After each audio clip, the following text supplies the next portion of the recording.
Bon dia, som la Emma García i la Marina Cabezas, dues estudiants d'Auxiliar Científic, i avui us presentarem el nostre treball de recerca sobre el sarcoma. El sarcoma va ser un tema que ens va interessar molt perquè és un càncer molt poc conegut i afecta sobretot adolescents com nosaltres. Ara us explicarem la part més clínica de la malaltia i després en què consistit la nostra recerca. El sarcoma és un grup de tumors malignes que s'originen a les cèl·lules del teixit connectiu, que són les cèl·lules encarregades de formar el cos humà i els òrgans. Aquesta malaltia es pot classificar en dos grans grups segons la zona a la qual afecta, els sarcomes de pastors i els sarcomes ossis. Com a resultat de la combinació d'aquests dos grups i del grau de malignitat, es dona l'existència de més de 150 subtipus de tumors, cosa que la fan molt difícil de diagnosticar. Tot i que es pot patir a qualsevol edat, el sarcoma té una incidència alta en nens, adolescents i adults joves. No hi ha dos casos iguals de sarcomes, ja que depenent de la zona on surti, la simptomatologia pot variar.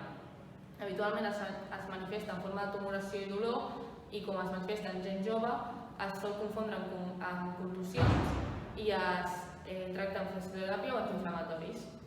El sarcoma no es pot detectar mitjançant cap paràmetre analític, tot això fa que sigui una malaltia molt difícil de diagnosticar i que normalment es diagnostica quan la malaltia ja està en un estadi molt avançat o ha fet metàstasi, és a dir, que s'ha estès per tot el cos.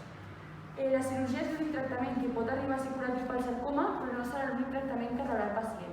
Una primera cirurgia inadequada pot tenir un efecte molt negatiu sobre el pronòstic i serà molt difícil de compensar després amb cirurgies addicionals, amb quimioteràpia o amb radioteràpia.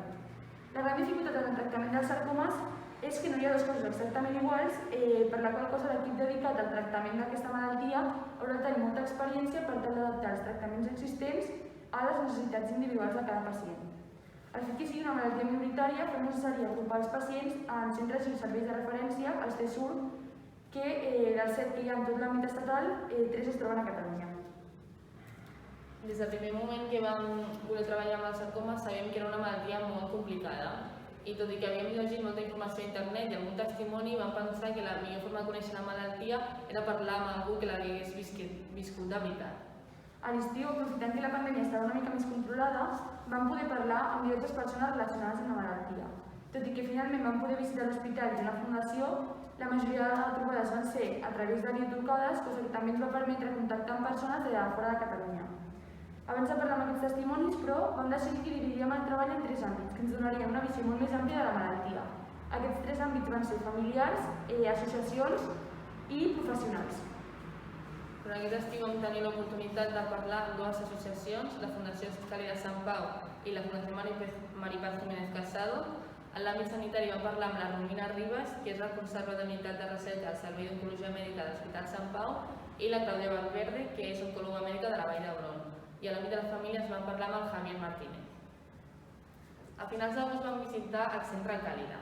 L'experiència va apropar-nos a conèixer com és la vida d'un malalt oncològic i també com poden ajudar les associacions. La Fundació es troba al costat de l'Hospital Sant Pau, de manera que els pacients poden accedir-hi fàcilment.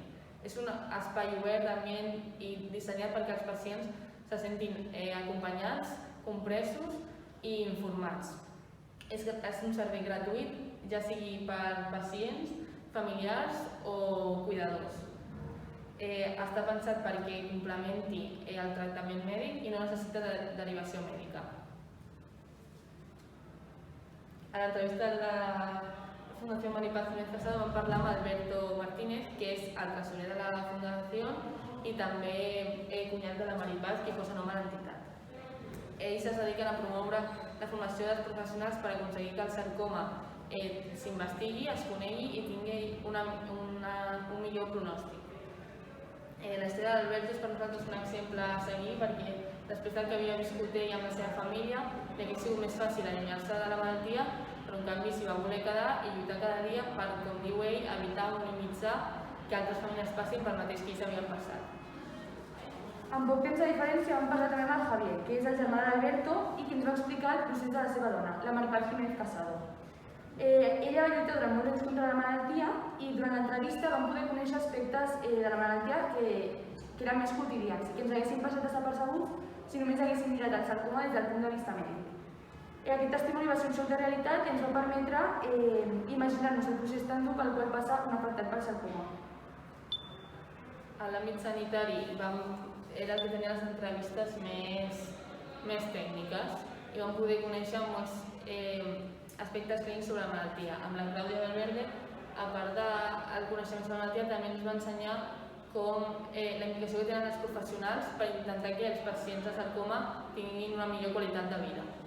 Amb la Delmina Ribas vam parlar de la recerca en el sarcoma i de quin és el panorama en la investigació de l'actualitat.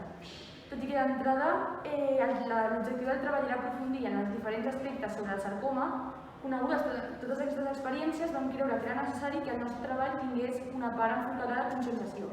D'entrada la idea va ser plasmar tot en una plataforma digital que ens permetés arribar a un bon nombre de persones. Però parlant amb la Fundació Maripaz Jiménez Casado ens van donar l'oportunitat d'enviar-li el nostre treball i que ells el comentessin en les seves xerrades i en les seves trobades amb altres associacions. Per tant, vam decidir que faríem un breu documental que recollís totes aquestes experiències des dels 3 punts de vista que nosaltres havíem estudiat. D'aquesta manera volem col·laborar amb l'associació perquè creiem que és molt més important recolzar fundacions que ja tenen experiència en difondre la malaltia i intentar fer-ho per al nostre compte. Aquest vídeo és només la punta iceberg de tot allò que ens han explicat les persones amb les quals hem tingut l'oportunitat de parlar. Hem intentat reflectir la part mèdica de la malaltia tant com la personal.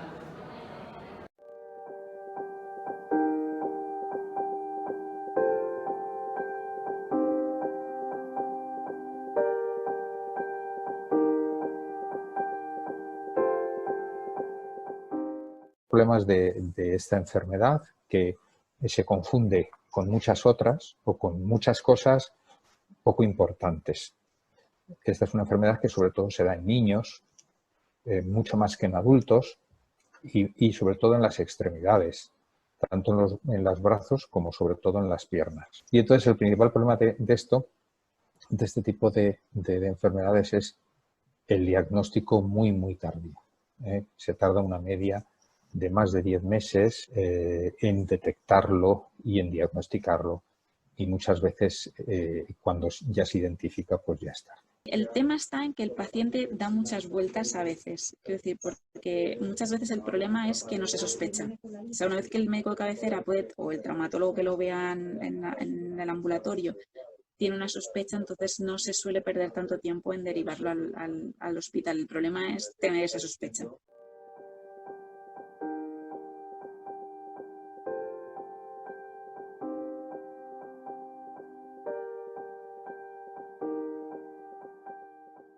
Sobre todo con los pacientes es que es de empezar de cero, porque normalmente todo el mundo sabe lo que es un cáncer de mama, aunque no sepas qué tratamiento te van a hacer, ya tienes un poco una idea. De sarcomas que les tienes que explicar de qué es lo que tienen. La mayoría de las veces tranquilizarlos un poco porque no han oído hablar nunca de eso. También explicarle el tema de los subtipos, hablar más en concreto del subtipo en concreto que tienen ellos, que sepan un poco el plan de tratamiento. Digamos, esa parte de formación inicial es quizás la que lleva más tiempo en una primera visita. La información que se da no es estática, sino que vamos a tener que ir acompañándolo a lo largo del tiempo y tampoco le puedes explicar en la primera visita cómo va a ir todo el proceso hasta el final de todo. Uno, porque lo tabalas y el paciente ya no te escucha después de que dices maligno, ya la mitad de los pacientes ya se bloquean, con lo cual requiere varias sesiones el que entiendan las cosas. Mira, cuando alguien le detecta un cáncer, ya menos, ¿no? Pero todavía, ¿a qué se ponías cáncer igual a que te vas? ¿Sabes? Falleces. Entonces eso es un shock que te mueres. No sabes ni de qué te están hablando, no sabes ni de qué te están diciendo, no sabes de qué.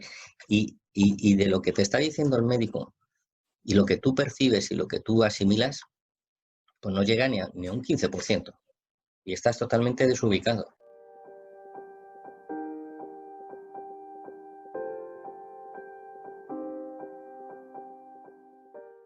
En el sarcoma siempre la primera arma es la cirugía. Siempre, por eso, mucho antes que la quimioterapia y que la radioterapia, es la cirugía. Cuando la cirugía no lo resuelve, hay que empezar a temblar. Por eso es tan importante que la primera operación la haga gente que identifique que lo que hay ahí es un sarcoma, que lo tiene que operar un médico que sepa hasta dónde tiene que extirpar, que se olvide de la estética y que se olvide de tal y que corte por donde tenga que cortar para que esa primera operación no dé la oportunidad de que quede algo infectado. Porque si queda, ya, adiós.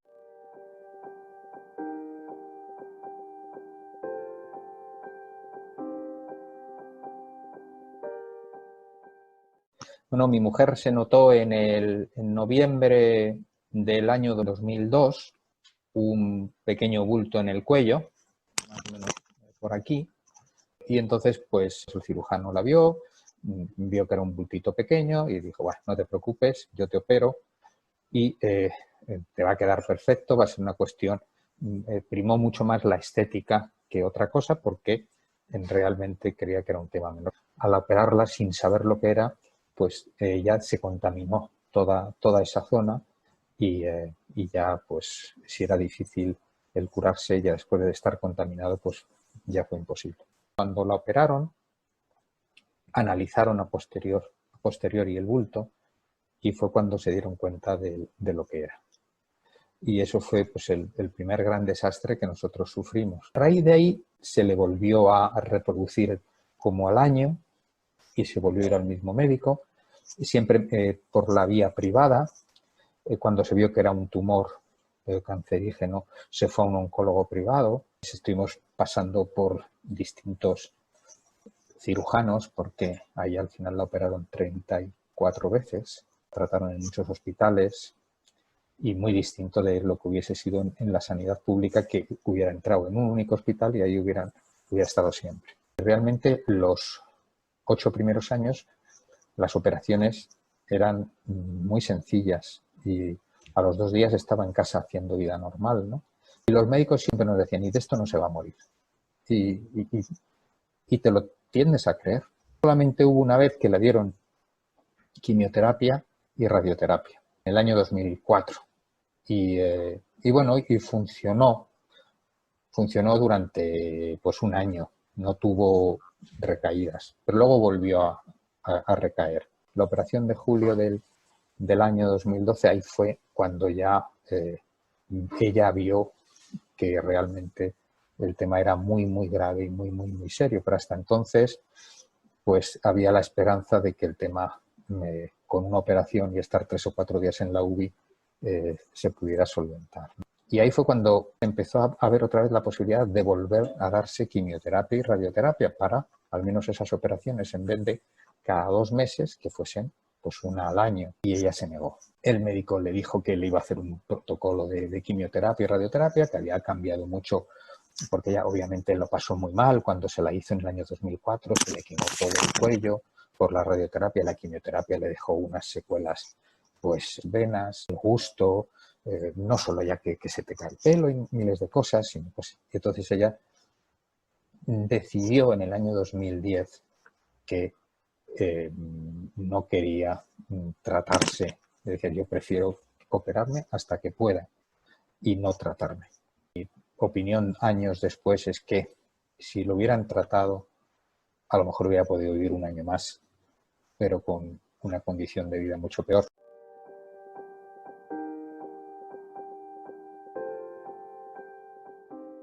Yo creo que el creer que es algo que es sencillo y ves y luego te vas dando cuenta de que es una lucha contra un enemigo terriblemente desigual e infinitamente más fuerte que cualquiera de nosotros, ¿no? Eso lo vas viendo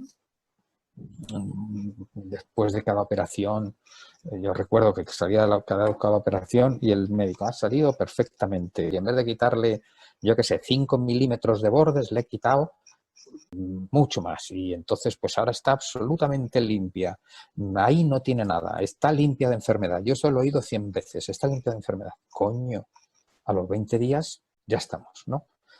Entonces, eso es lo que es realmente más jodido, porque ves que es un enemigo que no tenemos armas para luchar.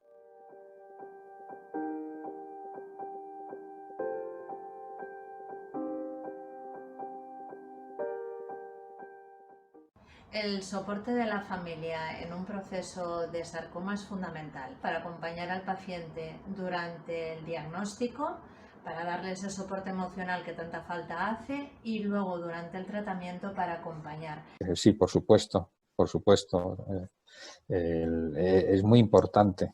Es muy importante. Una de las cosas que sí para nosotros era terrible era que cada vez que ella iba al médico, siempre las noticias eran malas. Nunca fueron buenas, ¿no? Entonces, claro, cuando tienes tan cantidad de amigos y de amigas y de familia que saben que vas al médico, pues te llaman 50. Y claro, cuando sales del médico, que sabes que te han dado una mala noticia siempre, no tienen nunca ganas de hablar. Pero cuando te llaman 50, pues al final esa situación de apoyo que se siente y de cariño y de tal, en ciertos momentos se vuelve una presión insostenible.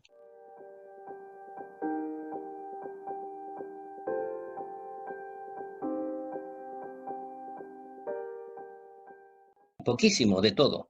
Daros cuenta de que hay médicos de atención primaria que a lo mejor no ven un sarcoma en su vida. ¿Qué van a hacer? Y de hecho, en la universidad, pues tampoco hay nada de sarcomas. Luego tienes otros tipos de cáncer, pues que tienen muchísima más ayuda, muchísima más prevención. ¿Es lógico? Bueno, pues es lógico porque cuanto a más población sea la que está en riesgo de algo, pues tienes que dedicarles más recursos. Pero eso no significa que no tienes que dedicar recursos a los otros.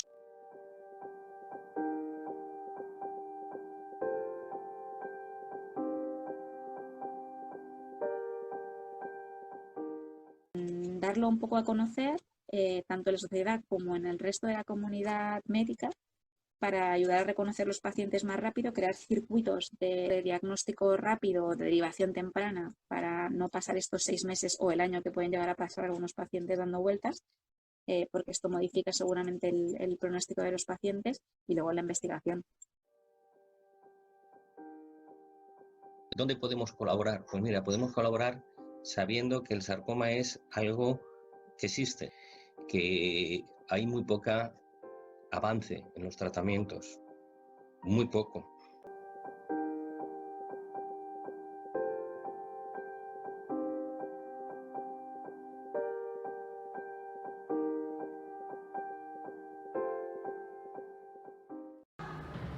Haver contactat amb gent amb qui la malaltia ha tocat de ben prop ha estat una experiència molt enriquidora com a persona i ens ha permès establir un vincle amb aquesta malaltia, la qual ja no ens serà mai més indiferent. Creiem que és molt important que tothom conegui aquestes realitats que afecten a més persones de les que ens pensem i de les quals ningú n'estem absent. Tot i que de vegades ens ha fet dur sentir les experiències dels familiars, ells han estat qui, per sobre de les dades o les xifres, han donat aquesta visió més humana a la malaltia. Les associacions també contribueixen molt en aquest aspecte, ja que hi ha darrere persones que dediquen tota la seva vida sense esperar res a canvi perquè les persones amb el sarcoma puguin viure millor. Gràcies a tots ells creiem que hem assolit coneixements tant acadèmics com personals als quals preteníem arribar des del primer moment que vam escoltar la paraula sarcoma.